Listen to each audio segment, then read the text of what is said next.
Olá, chegou a hora de você ficar muito mais informado na TV e na internet. Veja os destaques desta edição. 23 remédios brasileiros são considerados os mais caros do mundo. 7 milhões de trabalhadores não conseguem sacar o saldo do FGTS. Cresce o número de roubos de carros no Vale do Paraíba. Aulas de circo ajudam no tratamento de crianças autistas. E veja também. Olha, minha gente, carnaval tá aí, né?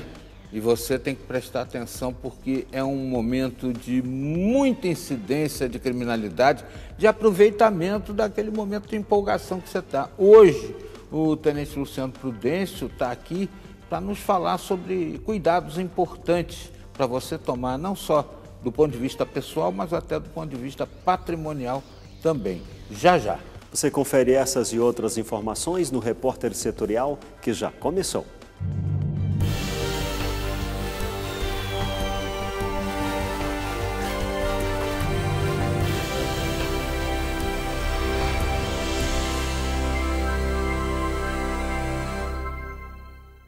Seja bem-vindo, este é o Repórter Setorial, na TV e na web. O Brasil não possui isenção tributária de medicamentos. E para piorar ainda mais a situação, muitos fabricantes colocam os preços que querem sobre esses produtos. Como resultado, o Ministério da Saúde foi investigado por conta de 43 diferentes medicamentos. Desses, 23 listados como ansiolíticos e antidepressivos são os mais caros do mundo. Depois de se recusar a assinar o termo de ajustamento de conduta proposto pelo Ministério Público Federal em 2013, o Ministério da Saúde foi investigado sobre práticas abusivas de preços de medicamentos. A ação civil pública pede ajustes dos valores de 43 medicamentos que passam do dobro da média internacional. Entre eles estão antidepressivos e ansiolíticos. 23 dos remédios listados possuem o maior preço do mundo. A medida deve ser adotada pela Câmara de Regulação do Mercado de Medicamentos em no máximo 6 meses. O Tribunal de Contas da União constatou que a economia do governo federal poderia ter sido de mais de R$1 bilhão caso tivesse seguido a tabela de valores internacionais. O senador Regufe apresentou uma proposta de emenda à Constituição com o objetivo de definir a isenção tributária de medicamentos, o que já existe em outros países. No Brasil, porém, a proposta segue aguardando análise na Comissão de Constituição, Justiça e Cidadania.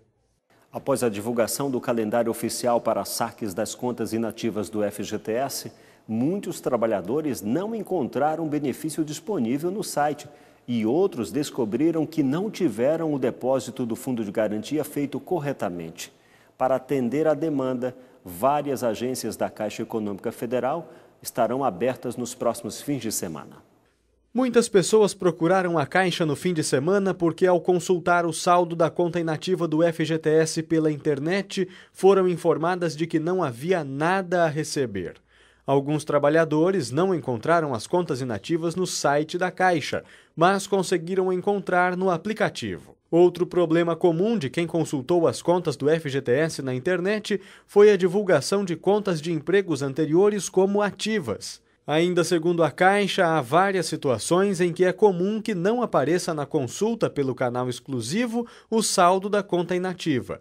As principais são no caso do trabalhador temporário, por exemplo, que já é automaticamente contemplado quando o contrato acaba.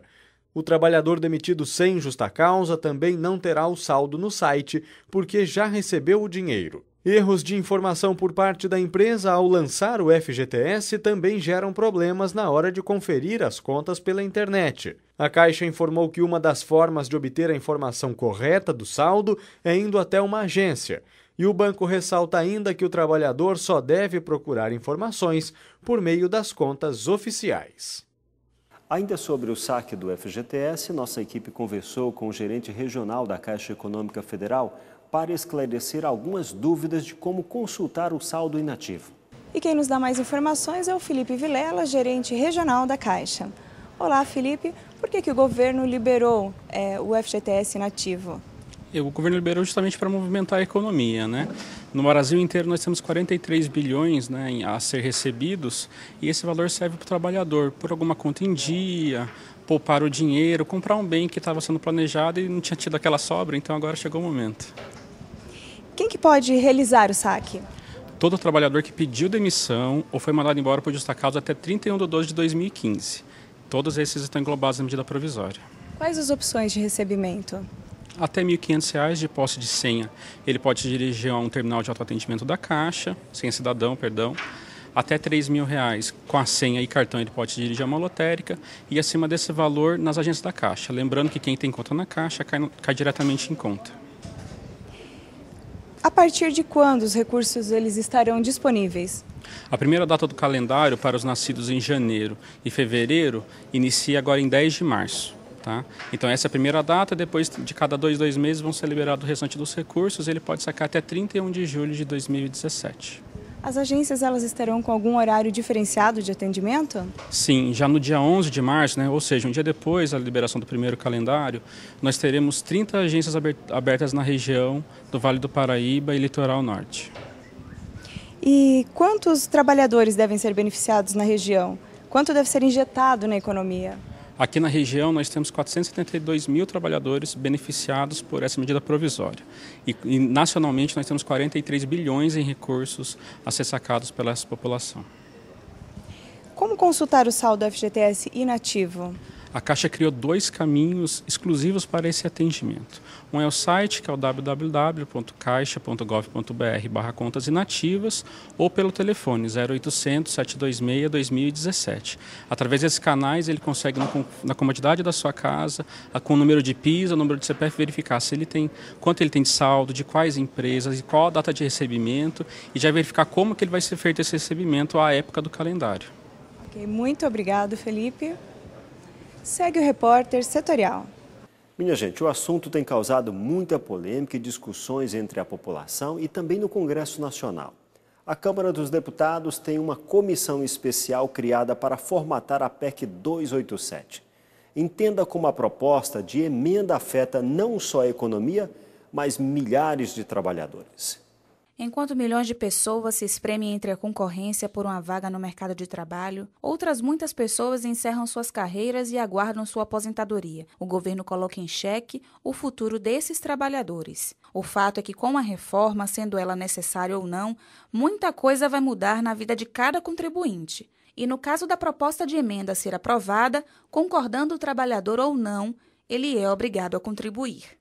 Não existe a faculdade de não contribuir, é obrigatório a todos. O que se diz é que depois dos 50 anos pode ser que haja um regime de transição para aqueles que estão quase já se aposentando, para que eles não tenham que se submeter a todo o regime, todas as mudanças que vão ser obrigatórias para os outros trabalhadores, né? Com as mudanças, especialistas preveem um verdadeiro êxodo para trabalhos liberais, como autônomos ou até para a informalidade. Mas mesmo assim, ninguém está isento de contribuir com a Seguridade Social. E caso isso aconteça, consequências duras podem ser aplicadas. A falta de contribuição ela pode ser considerada, pode incidir, pode ser enquadrada em algum dos muitos casos de sonegação. Muitos tipos de sonegação que são tipificações criminais, né? São crimes. Para a empresa, inclusive, pode ser também um ilícito administrativo e, dependendo das circunstâncias, como se der isso, um ilícito penal vindo a sofrer todas as consequências administrativas e penais. Hoje, o governo tem cada vez mais cruzados dados da Receita Federal com a Previdência, né? E para poder realmente fiscalizar. Então, você como um profissional liberal, ou autônomo, né?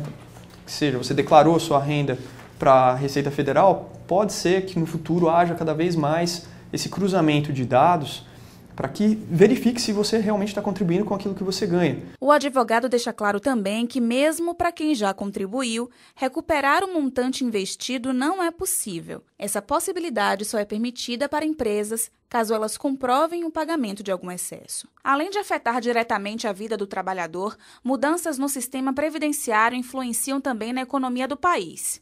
Para esse economista, com a reforma, a longo prazo, os 49 anos de contribuição para a aposentadoria integral resolveria os problemas econômicos. No entanto, ele também ressalta a possibilidade de muitos trabalhadores deixarem de contribuir. Só que menos pessoas contribuindo, menos arrecadação, menos dinheiro nos cofres públicos e maior o déficit. Muito provavelmente, do ponto de vista da Previdência, sim. É claro que isso depende também como que a nossa sociedade vai mudar, né? As pessoas estão vivendo mais, elas estão tendo menos filhos. E outra questão que o governo considerou muito pouco é que o governo sempre tratou a Previdência como compulsória, como obrigatória. Mas pensa que, se for uma previdência de 49 anos para se aposentar com tempo integral, talvez muitas pessoas decidam não mais aderir à previdência e usar esse dinheiro para fazer outra coisa, quer dizer, ir para uma previdência privada, tentar comprar uma casa para alugar, que seja, mas busquem alternativas à previdência do governo. A consequência disso é que o sistema se torna inviável, né? E aí voltamos a ter déficits na previdência. Os capítulos desse debate acirrado vão se prolongar por mais um tempo. A PEC ainda precisa ser aprovada nas duas casas do Congresso e vai passar por algumas avaliações no Supremo Tribunal Federal. O que se pode garantir é que, com a mudança no perfil da sociedade, de mais pessoas se aposentando do que contribuindo, as contas da Previdência vão sentir. De fato, a gente não vai conseguir manter a Previdência como era no passado, ou seja, as pessoas que trabalham sustentando aquelas que estão aposentadas. Daí a necessidade de se fazer reformas. Mas, de fato, o sistema que nós temos hoje não é possível que aqueles que estão trabalhando sustentem os que estão aposentados. Esse sistema não é sustentável ao longo do tempo. Eu acho que precisa de uma reforma, mas não dessa forma. Da maneira como está sendo feita, é correr atrás do prejuízo. Daqui a alguns anos, nós provavelmente vamos precisar de uma outra reforma porque o problema não foi resolvido. Já está em vigor a lei que estipula multa de até R$2.000 para quem estacionar em frente de uma garagem.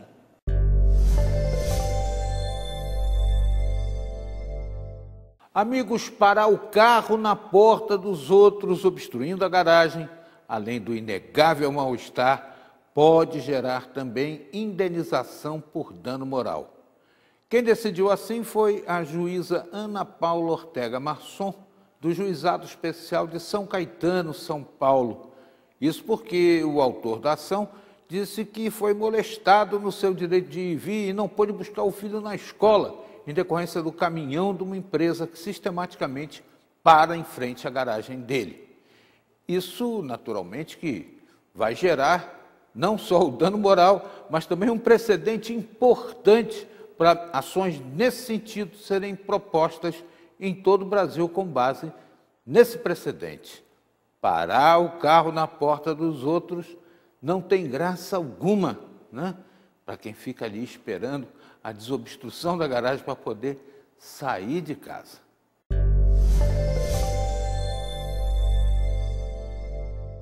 A seguir, você vai ficar sabendo por que o governo brasileiro pode extinguir o horário de verão. Os detalhes em instantes.